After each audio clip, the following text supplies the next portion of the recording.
up, cannabis connoisseurs? You are watching the Green Rush Revolution. I'm your host, Jessica. And today we have an absolutely amazing guest. I could not be more excited, you guys. This is Frank the Legend Shamrock, world-class fighter, world-renowned. Not only that, he's also a cannabis and CBD advocate and mentor for disadvantaged youth. Thank you so much for being here. I could not be happier that you're here. Nice to be here. So, all right, I have a few questions.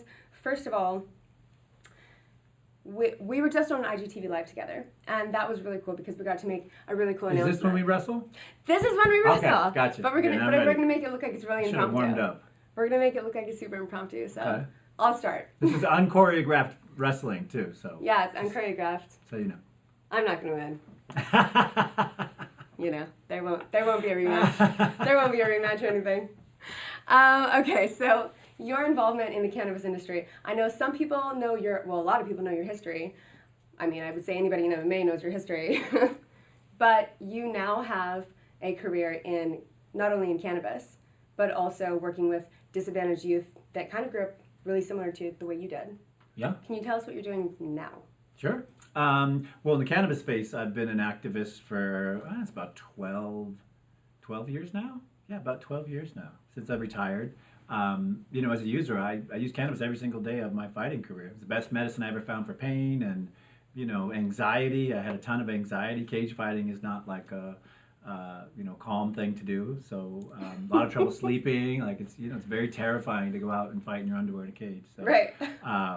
But I found it to be the best medicine for me ever. And so I used it my entire sports career. I mean, all the way until the day I retired, actually. Well, let me ask you something. Let's kind of back up from there, because I don't think most people start out using cannabis for medicinal purposes. So how did you start? How did you find cannabis in the first place? How were you introduced to it? And what made you when did it transition from recreational, as I'm sure all of us started that way, recreational to medicinal? Sure, yeah. I mean, I started young. I think I started when I was about 12 or 13. You know, one of the neighbors had it, and it was the old crinkly grass in the back of his 10-speed, a little pocket thing. And I enjoyed the way it made me feel. Like it was a very euphoric, like nice, pleasant experience. I didn't have the same experience from drinking. Like I got the Native American blood, so I would just, head down. Like it just totally wiped me out. But cannabis was different. It made me feel,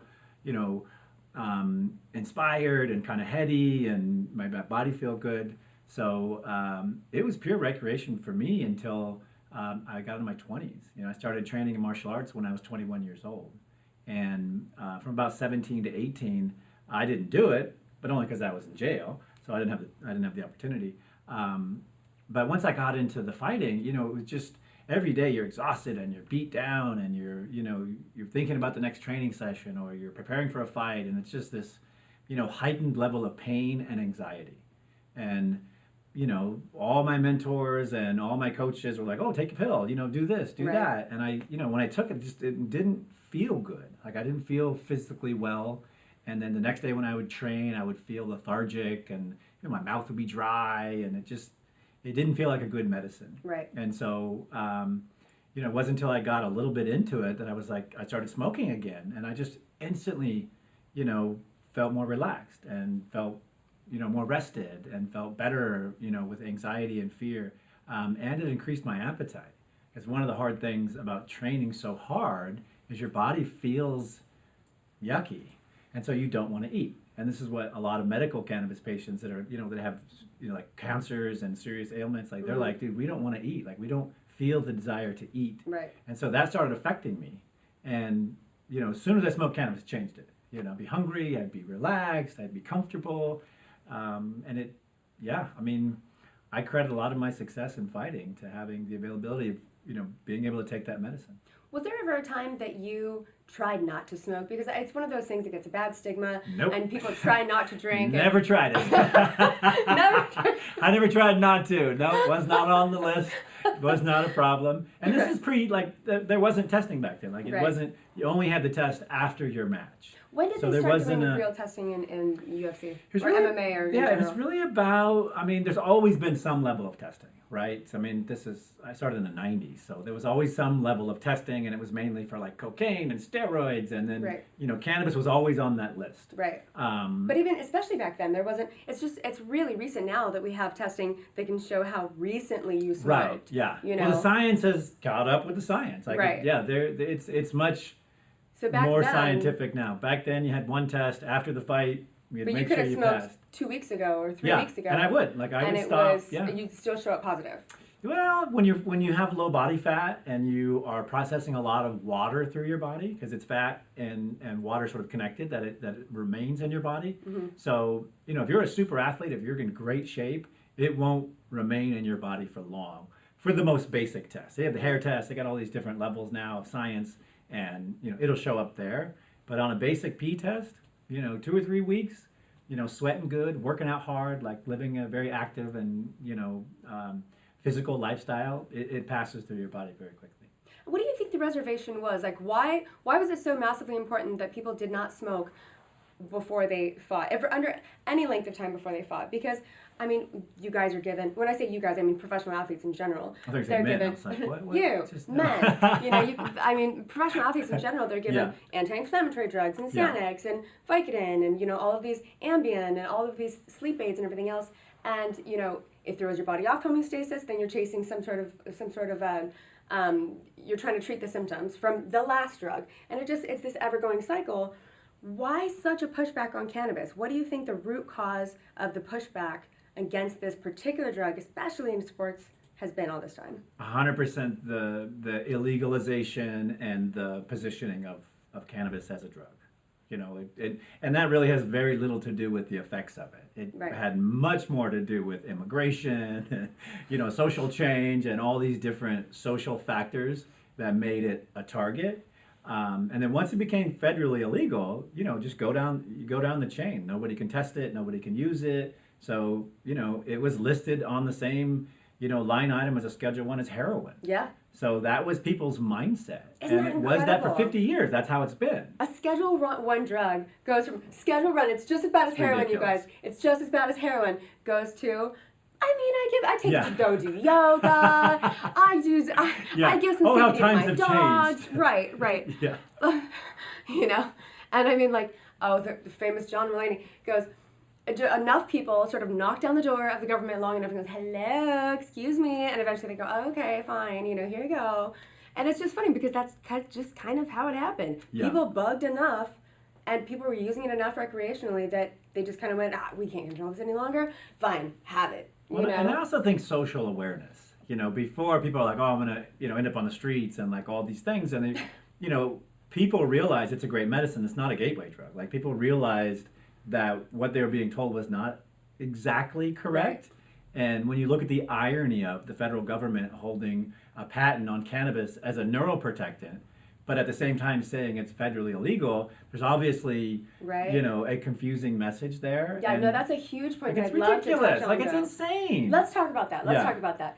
So, cannabis being used as a neuroprotectant. Now, when you look at it from that angle, I mean, it's silly that athletes are not using it. Like that every athlete's not using it. Every athlete in every sport where there's contact, from soccer to football to hockey to fighting to boxing, if you're going to impact your brain in any way whatsoever, just like putting on headgear, you need a neuroprotectant for your brain. Like how does it work as a neuroprotectant? Well, I met the scientist who figured it out.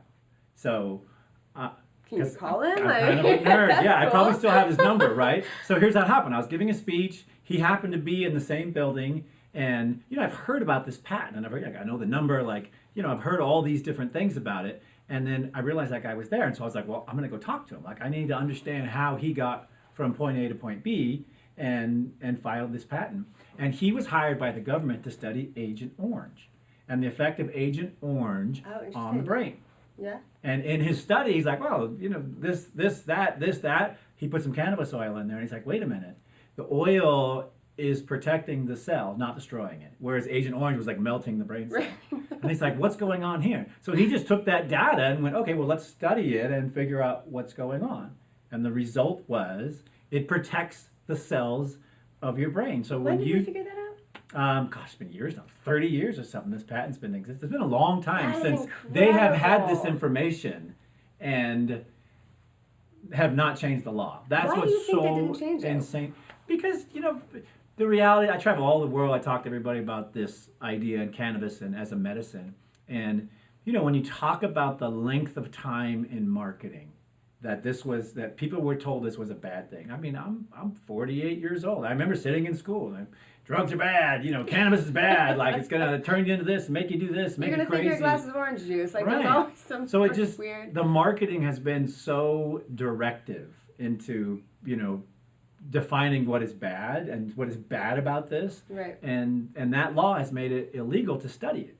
And so, when you go to Israel and you look at the science that they've been studying cannabis for 50, 60 years now, right. like they're like, oh, you're not feeling well? Here's your specific cannabis strain to help you with that, because they're just way ahead of us. But that federal law has just blocked us for years. I'm in marketing, right? So when you share a message, people believe it. Right. And unfortunately, we have a generation of people that were told this thing's bad, this thing's wrong, we're going to put it over here.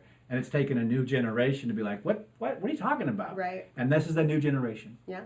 And just to think, we were saying this just a moment ago, guys. We had a super funny IGTV live, and it was fantastic. But we were mentioning sort of these legacy hippies that were back, telling us 100 years ago, and they're going, I told you whippersnappers, and we're like, oh, okay, Grandpa, you're on drugs, But on all this time, these guys just must be so satisfied in their elder years, that finally it's come to fruition, and we discovered, way after they've been telling us for ages and ages and ages that it's medicine, we discovered the cannabinoid system.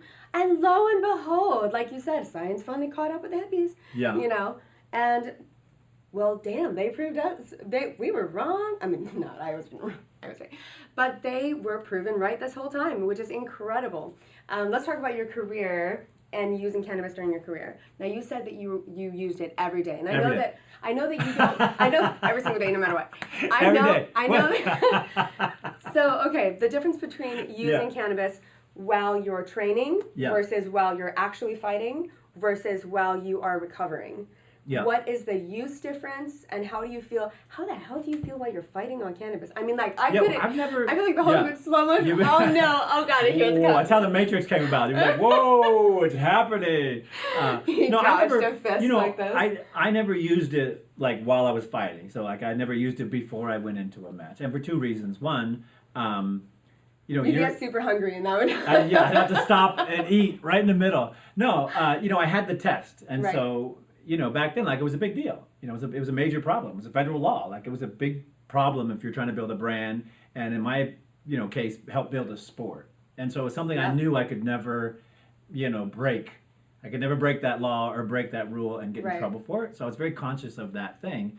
And then the second thing is, when you're fighting, you're in such a place of such a high need of concentration and focus. Mm-hmm. And, certain strains will give you concentration and focus, but especially when I was fighting, I was there, it was life or death. That's why I was so successful. I was you're going to kill me or I'm going to kill you. And, to achieve that type of focus, you need to have, the purest spirit and mind and everything possible. And so, while there's cannabis and CBD, where there's products that won't cloud your mind or make you excited or euphoric, there's a million types of medicine. I had those two barriers. I never wanted to lose my focus or lose my intensity or not feel the moment. And, fighting is a very intimate thing. Yeah.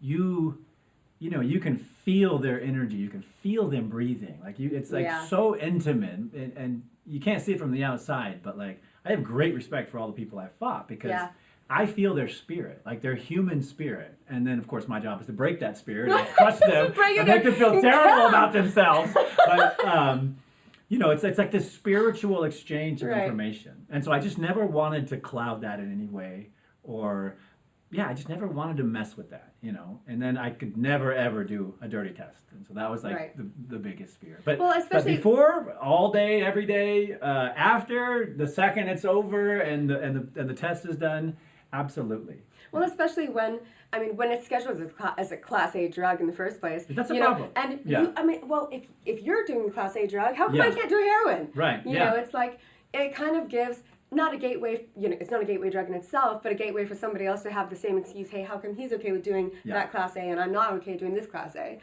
So I got coked up before the fight. It was just a little bit. It was just a little tiny bit of cocaine. Yeah. And it's like, it's one of those things where I could see that being a slippery slope, and you have to set an example, even if you know that cannabis is a medicine. The law says it's a Schedule 1, and it doesn't separate cannabis from cocaine. Yeah. So that's a huge difference. Yeah. And you were just absolutely a pioneer in the sport of MMA.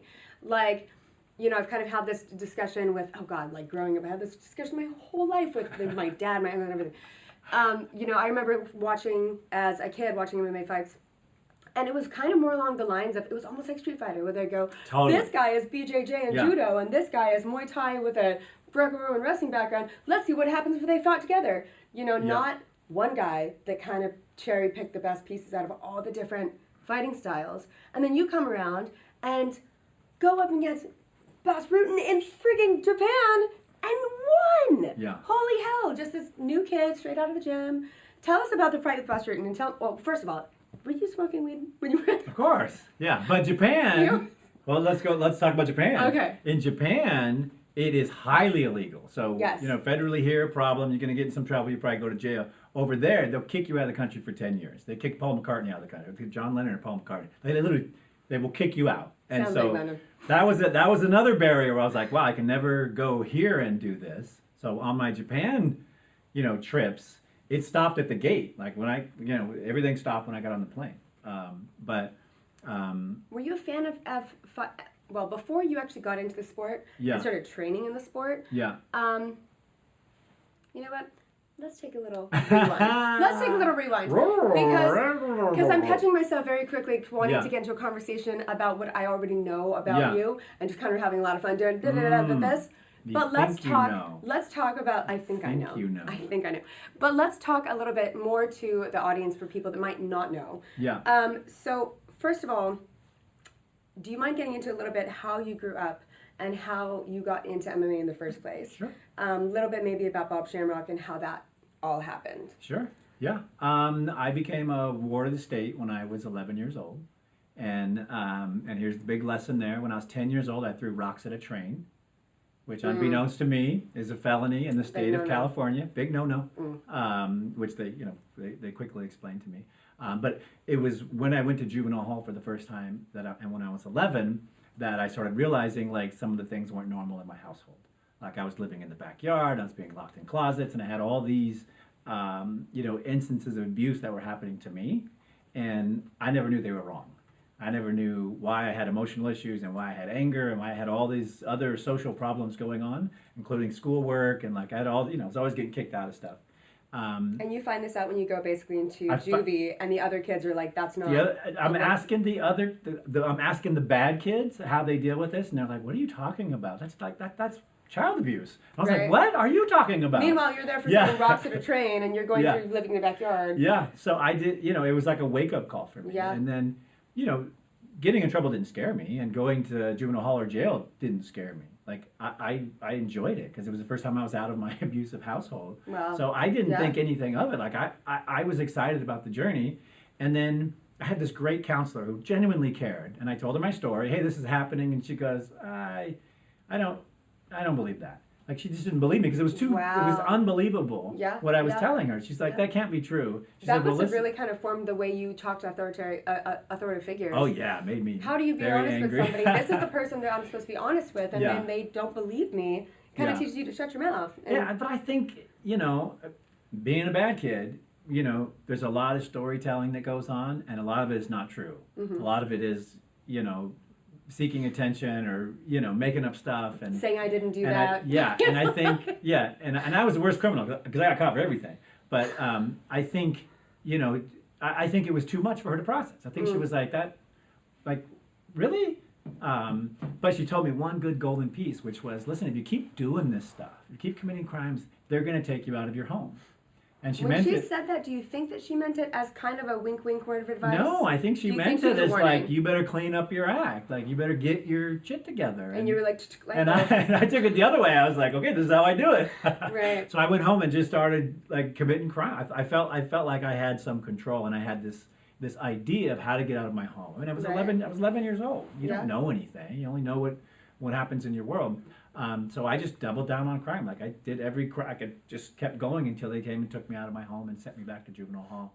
And that began my journey through the system as a ward of the state. And what happens when that actually happens? They take you away from your home. When you get Yeah. out, do you go back home?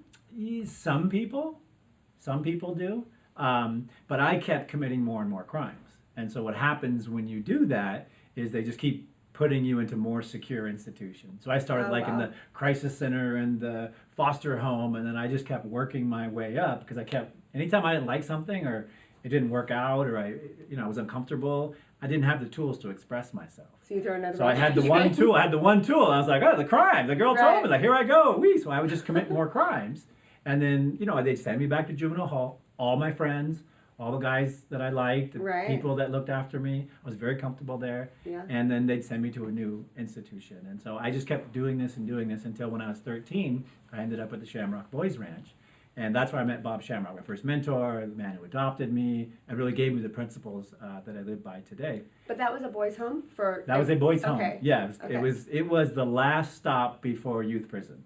Wow. So it was known throughout the industry back in the day. It was like, rough and tumble in the middle of nowhere. It's like a whole separate vibe. Yeah. But it was it was the last place you ended up before you went to like CYA Wow. or like lockdown facilities. And this is all in California, correct? All in California. Yeah. Yeah. I was a ward of the state of California, so born and raised, and I've always been here.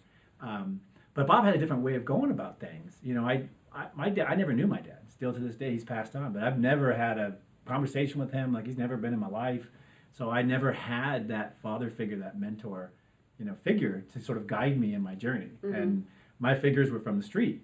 Right. I was a criminal, so those guys guided me all the way till the end. But when I met Bob, he was deeply religious. He ran this home. He, stood by his word. He believed in honor and respect and discipline, and he ran his home like a giant family. Yeah. So I went from having no family, living on the streets. I mean, I used to live in the streets. I used to live in the parks and steal from people. Wow. To having 20 brothers, and like being in this amazing community, and every Sunday we were out rebuilding fences and helping people, and like really helping the community. And it was just this powerful experience of brotherhood and love, and I had a father, and so it was just wonderful. It was the first time in my life where I had what I felt like was a real family. Did you have sort of an autopilot to go back to sort of a life of sort of causing ruckus and committing crime and stuff like that? I mean, it's sort of ingrained in you at that point. Yeah, You've been doing that was it my for go-to. years. Yeah. So where is your moral compass for going that's not, I mean, because at the time you were doing things that traditionally would be considered, bad behavior, but you're doing it sort of to get yourself out of a bad position. So, I mean, I don't think that would really register with me as I'm doing anything wrong. Yeah. So where does your moral compass lie when you go, that's not okay? I honestly had zero moral compass until I met Bob. And what was unique about him was, he's a man of his word. Like that didn't happen in my, I didn't understand that, there was, if you did something good, you were rewarded. If you did something bad, you were punished in a way that you understood it. Like you weren't locked in a closet and beaten. You were like, hey, listen, this is wrong. Da, da, da. And so it was the first time where I had these sort of checks and balances as to how to be a man, like how to be a young man. And it was it was a powerful experience for me. But to your point, it only lasted for a certain time. Right. Because once I got into trouble, actually my girlfriend got pregnant, and I didn't know what to do, and it became this big, emotional thing that I couldn't deal with, and I went and stole a car and, ended up getting back in juvenile hall and starting the cycle over again. Was your default back to, let's say, stealing a car or committing some kind of a crime, was the default going back to that a result of wanting to have some sort of chaotic behavior around you, or was it out of some sort of a need for a monetary gain, or what was it that actually drove you to today I'm going to steal a car? Was it because you needed a car, or was it an act of rage? It was total, and it wasn't angry. I was unable to deal with the emotional situation. Mm-hmm. And I had learned juvenile hall in Redding, California was a great place. Everybody's kind, everyone likes they're wonderful, and so that was my surrogate family because that's where I ended up when I was 11 years old. So that was my default. Yeah. And so things didn't work out. I'd be like, well, I know exactly how to get back to the community that I like, that I'm comfortable in. It's kind of your that warm and supports fuzzy, me. right? Honestly, I love, like, to this day, I love the counselors. Like, they were my surrogate family. And so, yeah, what they understand you, and I think more importantly, more even than understanding you, they are not judging you. No. Like somebody else is telling you they did something bad, and this guy's just going to one-up you for another story. It's probably kind of exciting. Yeah, so that just became a cycle for me. And what, unbeknownst to me, and what I didn't realize is in the real world, there's a clock ticking. And for every crime you commit and for every level of security that you move up, eventually there's an end game. Because eventually they're going to be like, okay, well, the next step is jail, prison, long-term commitments. Where were you in that clock ticking? Like how many? I was near the end. I was right at the precipice there. How many? Yeah. I mean, at this point you have felonies. Yeah. How far along are you? Because at that time there's By like 3 strikes. Yeah, by then I had throwing rocks at a train, grand theft, and then stealing a car. So I had 3 felonies by then, and I was 16 years old, 16 and a half years old. How long were you with Bob Shamrock's home for, what is it called exactly? Shamrock Boys Ranch. Shamrock Boys Ranch. Yeah. So how long were you actually there before you left to go to? About 3 years. And then and that's when you actually ended up robbing the Taco Bell. Yeah, the Taco Bell was. Let me see the timeline here. No, so I got taken out and sent back for stealing the car, and then I went to a work camp called Barrow Boys Ranch. Like this was. In this one, you were like in the woods and no one could escape, and there was like one phone that they wound up. And they said Idlewild 1, and then someone would patch it through. Like it was super remote up in like Crescent City, California. Jesus. And we built tables, like park tables, and we cleaned up like the. That sounds super fun. That does not sound like punishment at all. Like camping. Honestly, like I was living in parks, so to me it was all like I was like, oh, this is great, new place, everyone's nice, like this is fantastic. And then. What had happened is I got out of that program. I did really well. They let me out of Barrow Boys Ranch, and I had completed my terms. So I was basically done being a ward. Like they were like, okay, well, you're kind of done. And I was 17 years old. I think I was 17. Yeah. So they, they released me on my own recognizance back to my mom, but I didn't have a relationship with her. So I was like, Mom, I got a son living in this town. It's like, I'm going to go, live there. And so I ended up moving back there and being a father for the very first time, which, I worked like 3 jobs, like 7 days a week to be a father to my son. And, what happened was eventually she left. Her parents came and got her. They're like, he's a criminal. I was. And there was no argument there. But, what really broke me is, they took away my family. And I'd done all this work really to get back to be a father and to sort of, have that experience. And I just fell apart. And I went to drinking and drugging, and that's when I robbed the Taco Bell. And Taco Bell fell into a felony list, which encompasses 20 felonies. Which encompasses 20 felonies. Yeah. Yeah. Wow. So when I was 17 and a half or so, I was convicted of 20 felonies. Oh my gosh. And this is obviously before 3 strikes, thank God. Yeah, I struck out many things.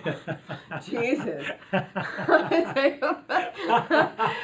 couldn't even imagine being at that point. Yeah. And you're like, okay, so like, what are you in for? And you're like, I robbed Taco Bell. Yeah. I threw rocks at a train. And like, you know what I mean?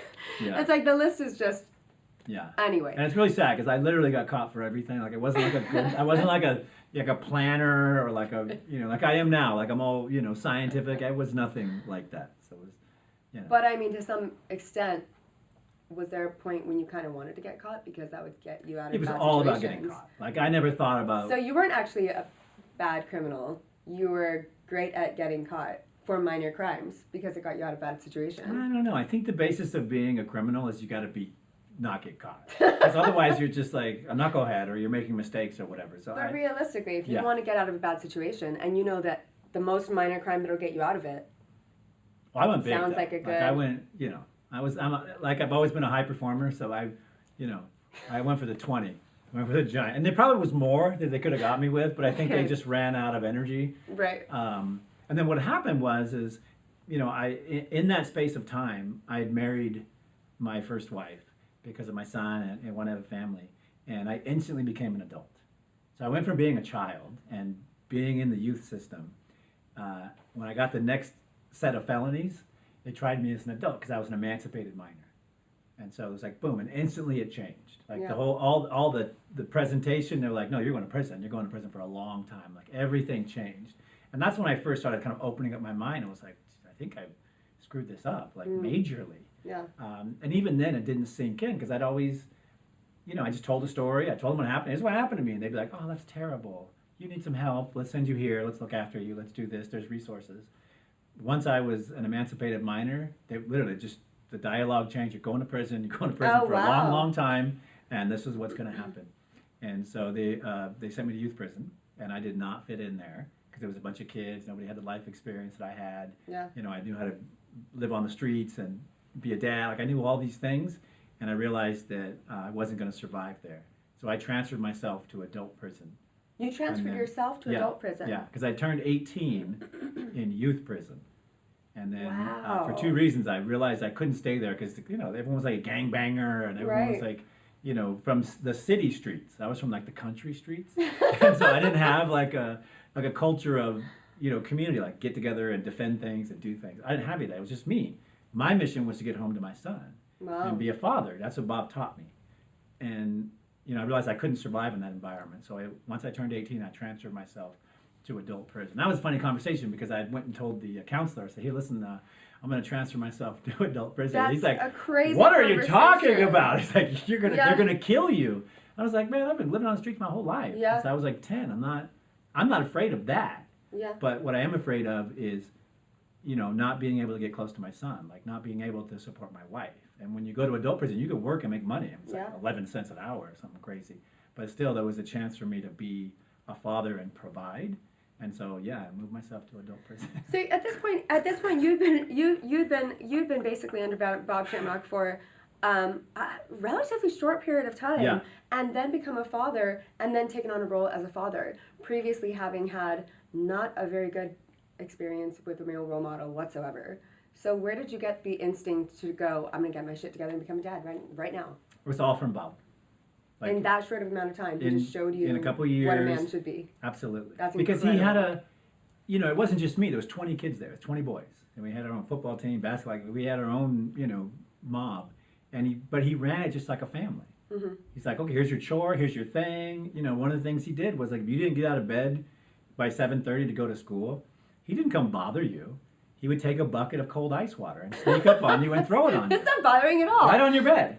But you would learn instantly, like, okay, that's not cool. Like, you get up, you prepare, you do your thing. So he had these, crazy lessons because he'd been doing this for so long. And I just realized, like, that's how you train people. That's how you teach people. That's how you lead people. That's how you be a father. Speaking of training people, so you basically went into Shamrock Boys Home, and Ken was already there. Yeah. Ken Shamrock was already there, and you guys basically started training together.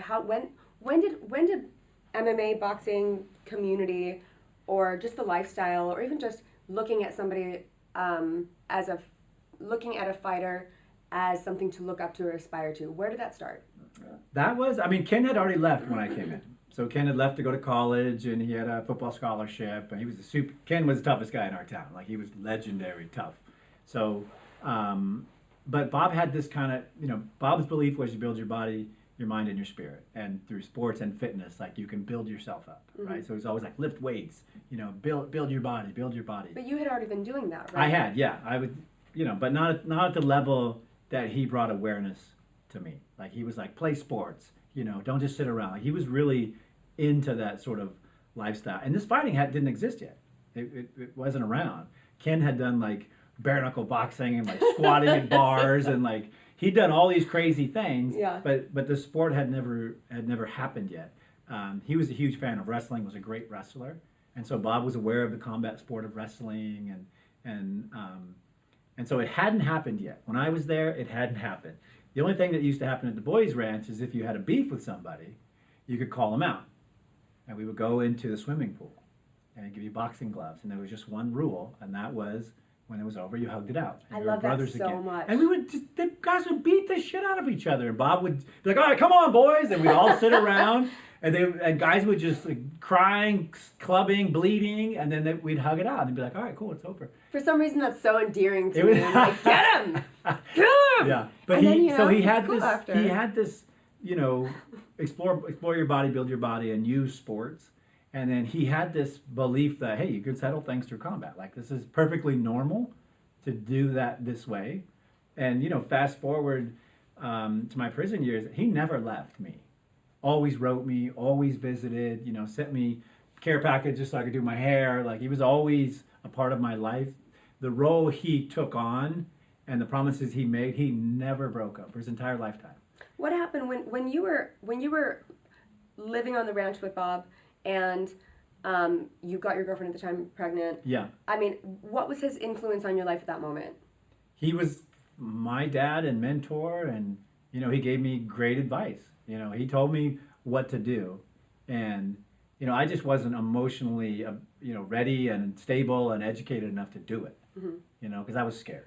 Truth is, I was afraid. I didn't really know how to be a father, and I didn't know what it took and the responsibility. You still needed a father, let alone becoming a father yourself. Yeah, so it was just trying to too emulate much. what he taught you, and that's a huge shoes to step into. Yeah. Because he's not only fathering you, but he's fathering, you said 16 boys? 20 boys. That? 20 boys. Yeah. He's fathering 20 boys, and you coming into a boys' home with 20 other boys that he has been fathering with such a strong foothold, and all of a sudden you're a child yourself and you're having to step into those shoes and go, what would Bob do? I mean, that sounds like such a daunting, horribly stressful task for a child to take on, to raise another child. Yeah. After and that's why I went and did that's why I did the crimes and, brought myself back to juvenile hall. How long were you there? In the boys' ranch or juvenile hall? Juvenile hall afterwards. I think I ended up doing about 8 or 9 months. I got Grand Theft Auto. I did, I think, 8 months. Because I wasn't gang affiliated, they'd always move me to different halls, here, there. Everyone knew me, and they're like, hey, Frank will do it. And so I'd travel around and see the other institutions. But I want to say I did about 8 months. And then, then came the big decision, like, do we send him back to Bob's? Mm-hmm. And eventually the parole officer said no. They said, hey, while he was there, this is what happened. So we got to take him to the next step. Got it. And that's how I ended up at the Barrow Boys Ranch. But Bob never left, just kept writing me, mentoring me. And that was one of the big, reasons why in that ranch I got my shit together. Like, I was like, okay, the next stop is prison. Like, I knew, they were like, the next stop is prison. So I knew because they told me the next stop is they prison. kept telling me that. So tell me about the Barrows Boys Ranch. Tell me about after you left the Shamrock Boys home. Like, where did you go after that? What was your life like? After the Barrow... At this point, you're 17, correct? About 17, yeah. Maybe almost just turned 17. I went home and saw my mom for a little bit. We'd had this weird, strange relationship. I left home, and it was abusive and weird. And so I went and saw her and stayed with her a little bit. I think I might have been actually released to her. Oh, wow. Like, I think it was like, okay, you can go home. You did your time. Everything's over. And so I went back there, and I kind of hung out. And, it just didn't work. It didn't feel good. It felt... Was she still involved with your stepdad at that time? Yeah. Okay. She was still with Joe, my stepdad. And was it hard going back to that situation? Like, yeah, it was a big challenge. Because you're 17 and now you're trying to be a dad, and Yeah. then you go back to the person that was not necessarily a great influence. And the in your feelings, when something bad happens to you when you're young, or gosh, any time in your life, it just changes who you are, right? Mm-hmm. How you feel about things and how your emotions work. And so, I just felt really uncomfortable there and really not at ease. And I had a family somewhere else. So, I was there, and then I just got out as soon as I could. It was probably just a few months.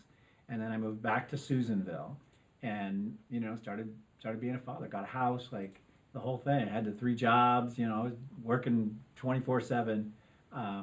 But I had a family. Like, it was working for a little while. Right. Yeah. And then at what point did you actually start training for MMA? Like, really training to actually be an athlete? Not until I was 21 years old. How did that happen? I walked out of, when the sport didn't exist. Like, Ken was doing professional wrestling. What was MMA before you entered the arena, so to speak? It was professional wrestling. And it was like shoot wrestling, submission wrestling. Like it just didn't, it existed in Japan of sorts, but it didn't exist here. And there's always like a undercurrent and a subculture of like bare knuckle fighting and like this type of stuff. That's always existed, right? The Fight Club vibe has always existed, but never in like the sports medium or kind of in the mainstream. So it was when I was in Folsom, where I paroled from, and I was getting in my last 6 to 9 months, and Bob would come in, visit me, and he'd tell me, hey, there's a new sport coming, and your brother's doing it, and you'd be great at it. But he's talking about WWE at this point. No, because this pancrase had started in Japan. Oh, there was this. It was slowly evolving, like around the world. It was slowly evolving at the same time to become like a sport. So like this is when you went to Japan. Sport. It was just the bare roots. It was just the base level very roots when beginning. you went. Yeah, the UFC had just started, so it was all just happening. So I got in. You were ready. Like at one point, I feel like it would take forever. I feel like those to make the decision. I would run out of the corner of the ring like I'm not ready yet. Like I don't know how you make the decision. Bob gave me great advice. He said, you've done the work, you built your body up. I went to college when I was in prison. Like I really built myself up. I really made an effort to change who I was. And just to go back, like when I was sitting in prison, when I very first got there, they put me in Corcoran, level 4 yard. Like Charles Manson was on the yard next to me. Like it was because I had so many felonies. Over there? Yeah, because I had so many felonies and so much stuff had happened, and I was so young. They were like very high security risk. Wow. So I started with the murderers and the gangsters and like as hard as you can get. And I remember sitting there, and all of a sudden I see all the guys I hung out with on the streets walking the yard. Wow. And I had this realization. I was like, oh my God, if I keep doing this stuff and they're telling me not to do it, I was like, I'm going to be those guys. Right. And I was like, I'll never be a father. I'll never be these things that I want and dream and desire to be, what Bob says I could be. And so I just decided right then, I was like, I'm going to do whatever I can to get out of this place. Like I'm going to do my time, and then I'm going to do it right once I get out. What do you think it was that he saw in you? What was it that sparked in him when he saw you and he said, you're it, kid? I don't know. I've always had this, warm nature, and I think, he missed that kind of, he didn't have kids and stuff, and so he was getting older, and, he had Ken, but, and Ken was warm, but not like, I'm like gushy, soft warm, I'm like, I'm like not tough guy warm. I'm like, just, I'm very emotional and very sensitive, and I think that kind of struck him, and then he was really into fitness, so he saw my body and stuff, and he's like, man, this guy's like, he's a great package. Like he's got this great emotion, great heart, great body. Like so I just think he kind of fell in love with that whole thing. The son he wanted to have, but he never got to have. And so I think we kind of clicked in that way. I never had a dad, so we just kind of meshed, right? And then after 3.5 years of prison, I was huge. Like I was like, this is amazing. And the sport was evolving, so he's telling me about it. But Bob's telling me it's like wrestling. Yeah, it's like wrestling. Yeah, it's like wrestling. You wrestle. So I didn't even understand what the sport was. Never seen it. Never. I knew nothing about it. And then you've also been told for a very, very long time, like your entire life, that like you're not good. And so for somebody like Bob, who's such a powerful father figure, to tell you, no, you're great. I mean, that must have just been. I would imagine I would do anything he tells me I can do. Yeah. Yeah. I would imagine he would never want to let down that opinion of him. Totally. The opinion he had on you. And my relationship with Bob it was the first time in my life where I felt valued. Like valued for me and, my things. Like, before it was always like, oh, you're bad and this is going to, and so it was always, I just never felt I had any value to anything. And Bob gave me that value. And even though I screwed it up, Bob's like, what? You screwed it up? Here's what you need to do to fix this. And so I just kept following his advice, and his advice about 6 months out was, you got choices now, right? You got a choice. Everything's blowing up. You've done the work. You could be a stripper or a fighter.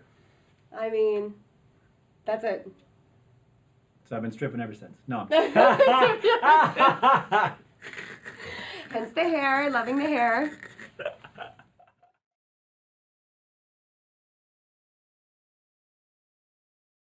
We are live, guys. We just took a little bit of a break. Welcome back to the Green Rush, guys. Today we are here with Frank, the legend Shamrock, and if you're just joining us now, we've gone through the journey of growing up with, well, what would only be described as a very unconventional and really interesting childhood and introduction to the fight world, cannabis world, just kind of where you are now, right? I mean, engaging to say the very least. So let's get back into it a little bit. I think where we left off last, we were basically talking about how you got started in MMA in the first place. Yeah. So we've kind of gone through, kind of, I would say, just scratch the surface. We've just scratched the surface, guys, of sort of the path, right? The way you got to Shamrock's Boys Home in the first place. Mm-hmm. So let's talk a little bit about how you got into fighting. So, Ken Shamrock. Yep. Your relationship with Ken has been turbulent through the years, back and forth. Where do you guys stand right now? Right now, we're friends, brothers. You know, we repaired that when I made the documentary Bound by Blood, which is excellent, by the way. If you guys haven't watched that, Bound by Blood is excellent. Yeah, it was really, really powerful journey, and you know, part of the reason I did it was, you know, we just grown so far apart, and you know, the talk of fighting and like all these things that happened between us, and the fame thing didn't help, obviously. So, you know, there was just such this animosity, and I wanted to repair that. And so we made the film. And yeah, since then, been like, you know, two peas in a pod, and that's been really nice, very welcoming. So yeah, it's all the animosity is over. And your relationship with Boss Rutan, because that was boss. This is okay. So for those who have either missed the first segment or we're just catching up now, so Ken Shamrock, first of all, is your adopted brother into the Shamrock Boys Home. Yep. And Boss Rutan is another character that I think plays really heavily into like catapulting your career into what it is now. Boss Rutan at the time was like legendary. He was a monster. Very scary. He was a thing of fables. Yeah. And then you're sent there without really knowing who he is to the extent of who he is. And what happened? Well, I didn't know anything about him. But I was living in the Japanese dojo and finishing my training, and you know, I grew up in the streets, went to prison. Like I was, you know, felt like I was a tough guy. But when I'd ask about when they'd ask me who my opponent was, and I would say his name, all the Japanese guys would look down at the ground. I'd be like, that's not. Like, it doesn't matter what country you're in. Like, that's a sign of, oh my God, you're gonna get your butt kicked. Like, I can no longer look you in the eyes. Yeah, I was like, oh, this guy's gonna die. So I felt, you know, I was, besides it being my first fight, you know, besides it being, you know. This is your very first professional fight ever. Ever. Yeah, and I only spent 2 days on the streets out of prison before I started training. So I went. Say that one more time. I got out April 5th of 1994, and I started training April 6th of 1994. And so within 6 months, I was living in Japan. And you went to Japan 6 months later. Yeah, on parole. And I was able to So you can rinse your parole off. This is going a little too fast for Totally, yeah. All right. Mind you, stoners. Okay. Everything is possible. You go to prison. Yeah. And then you get out and you started fighting. Immediately. Just like that. Yeah. And 6 months later you beat like world renowned like killer. I did? Yeah. How the hell? What motivated you? What moved you to make that decision? How did you get into the ring and go, I need to like fight or die? Well, I kind of gotten that attitude from being in prison and sort of, you know, standing up for myself and making the decision to kind of change my life. And, you know, there were some tough decisions when I was in prison. You know, you can join gangs, like you can go all these different ways, and all those have entanglements in them. And, you know, I decided I was going to get out, be a father, you know, use my body, the stuff Bob had taught me, use my mind, you know. So when I did get out, you know, I committed everything to training. I didn't even know you could tap. Like, I didn't know what was going on. They were beating me up, and someone's like, tap, and I'm like, what? You can like, what is that? So, you know, I really came into it green, and I didn't even know what was happening. But, you know, I was like a nerd. I wrote everything down. You know, I took those skills I learned in prison, those discipline of learning about my body, and I applied those to this very young martial art. I was the only guy with a notebook. You know, everyone else was a tough guy. You know, everyone else beat me up and picked on me and made fun of me. But, you know, within 6 months, I was like beating people. You know, I was good. Now, did you know that you were picking up? So you're really renowned as one of, like, arguably the pioneer for the industry, pioneer for the sport as it is, because like as we mentioned in the first segment, previously in the MMA world, you weren't one person, a mixture of martial arts. They were mixing this martial arts guy with this martial arts guy. That was the mixed martial arts. Not one guy that cherry picked all the best pieces from all the different fight styles and then went at somebody with all of those. That's unpredictable. That is crazy. You know, if you are fighting a guy that is predominantly studied, you know, Brazilian Jiu-Jitsu, you kind of know what's coming next, right? But with somebody like you, I mean, I think that's what really catapulted the industry what it is today, because you laid down this foundation for guys that maybe had multiple fighting styles, maybe only had two, just to add more components to their fighting styles and make it their own thing. Like, you made it your own thing by deciding what flow was going to go into what move, because you had just sort of learned all of them? I mean, how did that even happen? Well, it's just so confusing to me. No, Did you just learn all of them? It's a legit question. You know, I was the first complete mixed martial arts fighter. Yeah. But that completeness happened because everyone had a singular martial art, and that martial art had certain strengths and certain rules and certain mechanics. Like, the reason I beat Kevin Jackson so quickly, which was 14 seconds, was because I studied wrestling. And I was like, oh, well, wrestlers are going to do this. So I knew what he was going to do because of his system. Mm-hmm.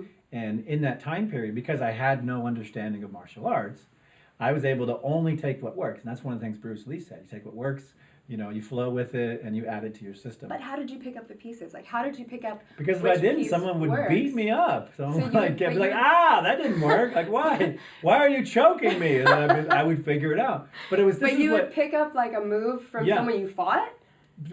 through training, through fighting, through everything. I mean, for me, it was a constant learning experience because I knew nothing. Like, I didn't train in martial arts, so I had no understanding. So for me, you know, once I decided, like, I'm going to fight to the death every single time, Yeah.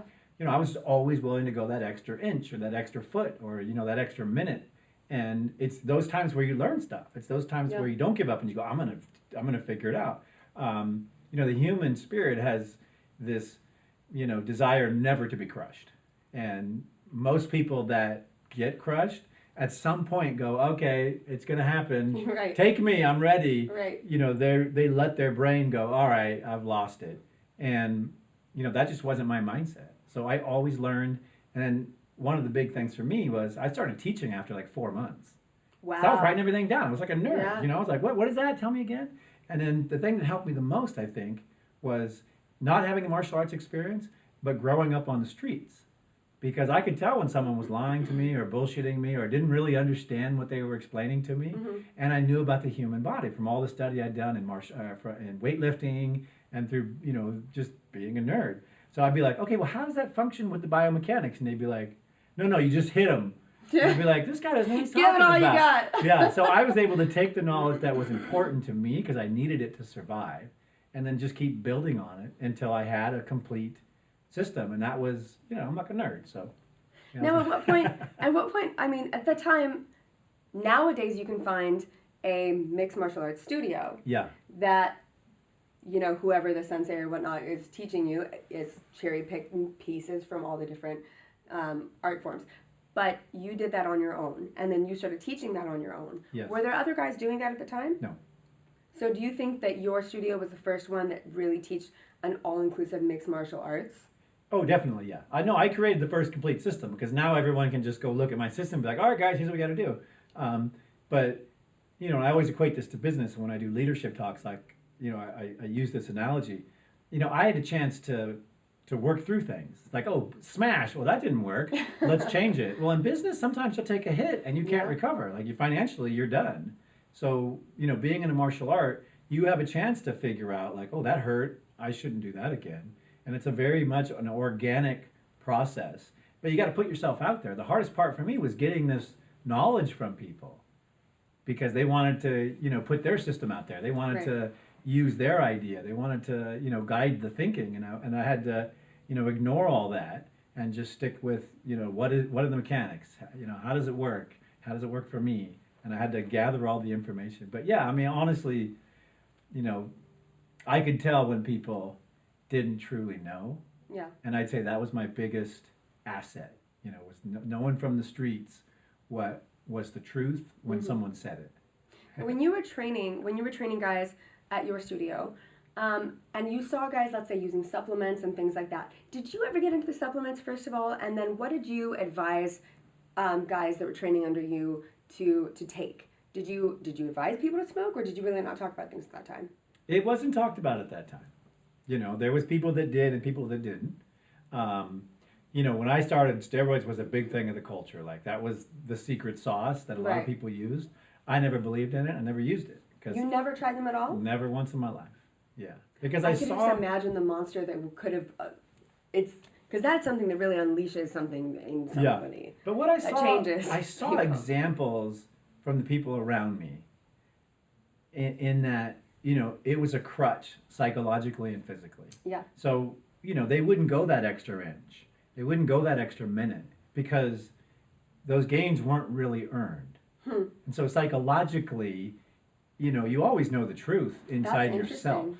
And so I could see, I was a young guy, learning everything and watching, and I was like, why would he stop? Why would he quit? And the one constant component was steroids. It was because it was a false strength and it wasn't earned. And so I never wanted to mess with my psyche because that to me was my biggest advantage. When it came to supplements, I won a few of my titles on Costco frozen burritos because my second wife didn't cook. So I was like, hey, I'll take care of it. But I always encourage to maximize the body. And for that, you really need, electrolytes, you need proteins. You need to be able to feed the machine for the output that you're taking. But, all that mass I built was from prison food. Yeah. Which, it's not the most nutritious. Yeah, right. That purple drink will get you. I don't know. So for muscle recovery, and for training, just getting back to the cannabis and CBD part of things, what does it feel like to train on using cannabis, using CBD? Because I would imagine that it would help, ultra focusing on something, but at the same time, how are your motor mechanics? How's your hand-eye coordination? Can you train on it, or is it strictly something you use for recovery? Well, from the medicine standpoint, it just depends on your strain. So, if you're sativa and high terpene, you're all euphoric and interesting and, introspective. If you're purpley dark, indica type, skunky vibe, you're sleeping or you're knocked out. For me, I kind of went with a hybrid, more on the sativa, creative side. And when you're training, this is why a lot of artists consume cannabis, because this feeling of activating euphoria in your mind, and music sounds different. Your connection with your mind and body is different, and in a good way. So for me, it was always a very positive experience, and but it's something I couldn't speak about. This was a culture where you didn't do that. It was illegal. You were tested for it. Also, when I started, there was cage fighting, no holds barred, which was a very, not well-respected scene. But awesome. And then there was martial arts. And martial arts was more of a mainstream culture and more of a send your kids there. You send your family there. Right. You send your wife there. So, I was able to be in both worlds at the same time. But the big no-no was, you didn't talk about cannabis. Right. So, but you were a hybrid. Yeah, Get it? totally. Totally. That's a dad joke. You should. My daughter has a jar, and every time you tell a bad dad joke, I got to put money in it. I'm gonna be a dad one day. You'd have to throw some of that in there. Oh my gosh. Okay, so I do want to ask you, just because we are with NUGL, we have a unique opportunity right now to essentially talk about things that cancel culture could tell us no to. But since we are working with NUGL, we're allowed to put it on our platform, NUGL Magazine, which I'm super excited to be working with. And that is psilocybin. So magic mushrooms are something I'm a huge advocate for. I speak openly about this. I love that they're being decriminalized. I love how quickly it's moving. And this is sort of the next frontier after cannabis, which I think is incredible. So what are your feelings on psilocybin? Do you partake? And have you ever used them for aid in either mental, physical, aftercare, healing? I am 100% for them. I have used them greatly. But weirdly enough, I've only used them recreationally, like to go on these experiences and explore them. You know, this was 15, 20 years ago. We didn't know there was science behind it. We didn't know that it reorganizes your brain, that it rewires your brain. Like, we didn't know that it was helping the plasticity in your brain. And so, like, this is all new stuff. Yeah. You know, so I'm all about it. Like, and I see all these athletes, they can't use cannabis as a neuroprotectant, and then they're sent in to bash their brains around. And then when it's over, how are they going to heal that stuff? Yeah. And we're finding out that, psilocybin mushrooms, like, they help with these, issues that we're causing through sports. Yeah. So I just They love. actually reconnect broken synapses, which is just crazy to even think that anything does that. Yeah, but when you're on it, you can tell. Like, you can feel your brain growing. You're like, this is amazing. I'm getting smarter. So, I love just that we're able to talk about it. I love that we're able to, studies right now that are coming out about the topics. Totally. Decriminalizing them in Washington and Oregon, and hopefully it spreads as wildfire the way cannabis did. I think it will. I read hope the it does. clinical studies on MDMA. I read the entire study. It took me a couple of weeks. What are your thoughts on it? It's extraordinary. Yeah. Like, it's extraordinary. The drug was created to move through emotional barriers. Like, Yeah. it was literally, it's not a party drug. It was created to take you, put your emotions out there, to move through these emotional blocks that are stopping you from relationships, from life, from yourself. And so when you think of where it's ended up and the reason why it was started, like, it just seems crazy. Right. And, I'm just so happy now that people are becoming aware of mental health. Yeah. And becoming vocal about mental health. Because a lot of that is what's pushing, people's interest into these medicines, and what's raising the awareness of these medicines. Yeah. Because, someone just didn't accidentally drop, whoa, here we go, we got MDMA, we're going to party all night. Right. It didn't start that way. And people have been taking mushrooms for eternity. Oh, yeah. People have been taking, using cannabis as a medicine for an eternity. Actually, that's what I was going to kind of lead into with psilocybin. Psilocybin obviously isn't something you would go train at the gym. Although, Why not? I don't know if What are there you are talking studies about? on that. Yeah. For me, it's always been an emotional and a mental healing and treatment in terms of medicine. Yeah. Just the way cannabis is. And I'm wondering how much cannabis helped you, and psilocybin for that matter, how much cannabis and psilocybin have helped you in your journey to not only training and physical wellness and restoring your homeostasis in your cannabinoid system, but how much has it aided you personally in your emotional growth? Because I think that it's something that really, it has the ability to open the floodgates to memories, to emotions, and make you kind of really look at things and think about things. And sometimes you can't turn that brain off. Once you sort of get into that hole, so to speak. You get those connections going. Yeah. I've had just amazing experiences with both cannabis. Cannabis for me was very sport specific. Like, for me, it was a medicine to do what I needed to do. Now that I don't do sports anymore, I don't do cannabis. Like, to me, it's I'll take a CBD product, I'll take a relaxation product, I'll use a skin cream, I have an eye drop. Like, I have medicines that I use for my body, but they're not for the pain and the discomfort and the hunger and like all the issues I was suffering because of what I was doing to my body. So it's a different need now because I'm not traumatizing myself. Yeah. But in particular, like mushrooms, I've had the huge emotional breakthroughs. I've had huge awareness moments. Yeah. Where, and I'm sure it's my brain rewiring itself and moving through these things to where, when it's over, I'm like, it's changed me. It's changed how I feel about things. It's changed my awareness about things. And, those have been the biggest moments for me. And, one of the big secrets of Silicon Valley, because I spent, 16 years in Silicon Valley, is a lot of high-level thinkers are microdosing. Oh, yeah. And they're, they do their very challenging, very serious work. They're thinking very creatively, and, they're driving tech and things to the next level. Yeah. And then, to help sustain that, they're adding a little bit of, microdose. And, it's little known secret, but it's now becoming, very popular. I mean, that's one of those things, just like cannabis was taboo to talk about and nobody really said what they were doing, and, you know, nobody wants to get popped, and so maybe you tell your friend, but, you know, they're just like cannabis, there's different strains, you know, of mushrooms, and they affect you differently, and anybody who's recreationally done them enough knows that. Point to self, yeah. You know, anybody who's recreationally done them enough knows that, I mean, one to the next, it could be drastically different of an experience.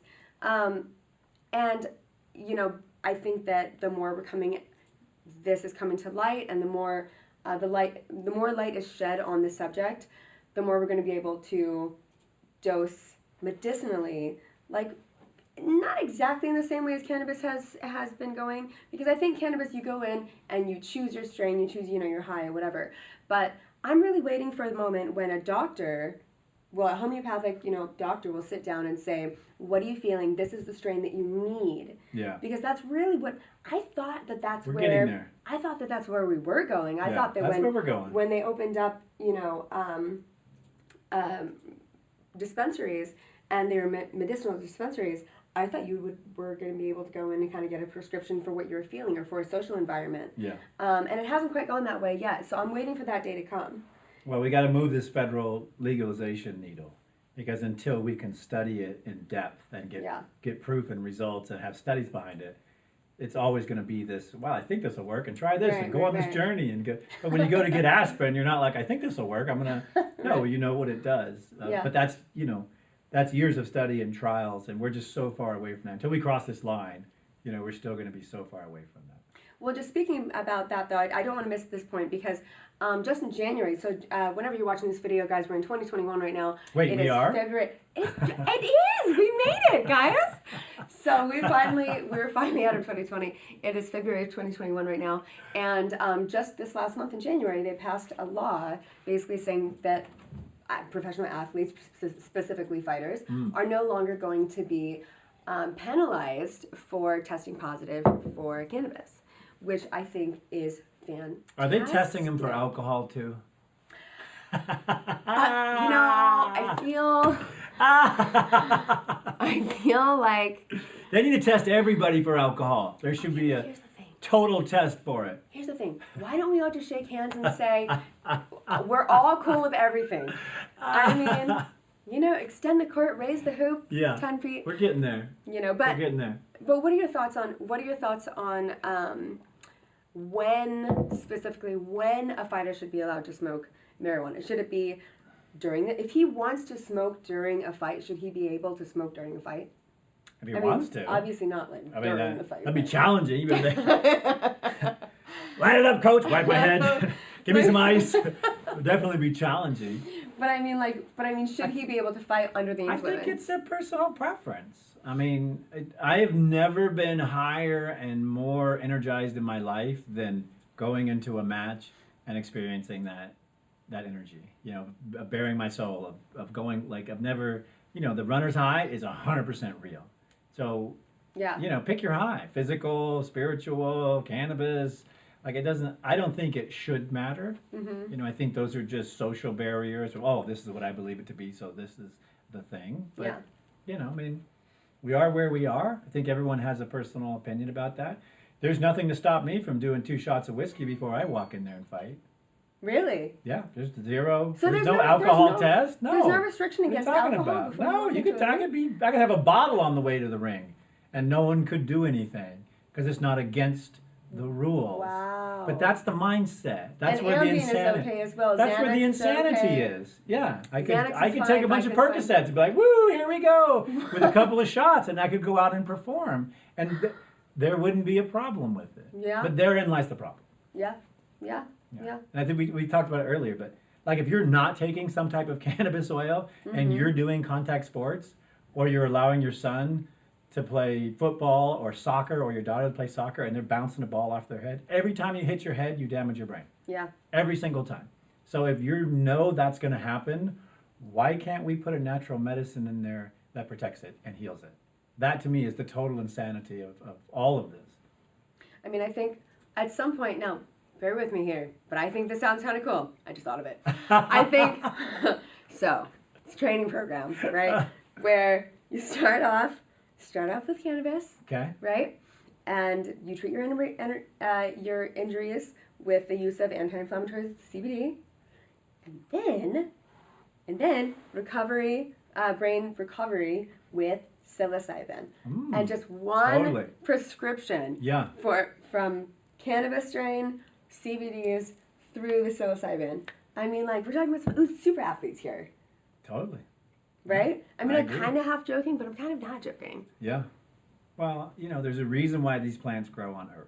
There is. And if they didn't have value, they would have died off a long time ago. Okay, so I have heard a little birdie saying something about you being involved in some nature with psilocybin. Yes. What is going on? I'm an advisor, and it looks like I'll be the spokesman for a new company called Wake. And they have amazing studies and technology around psilocybin. Where is it And based? the results. We have an office in New York, and then we have a center and a garden in Jamaica. What? Yeah.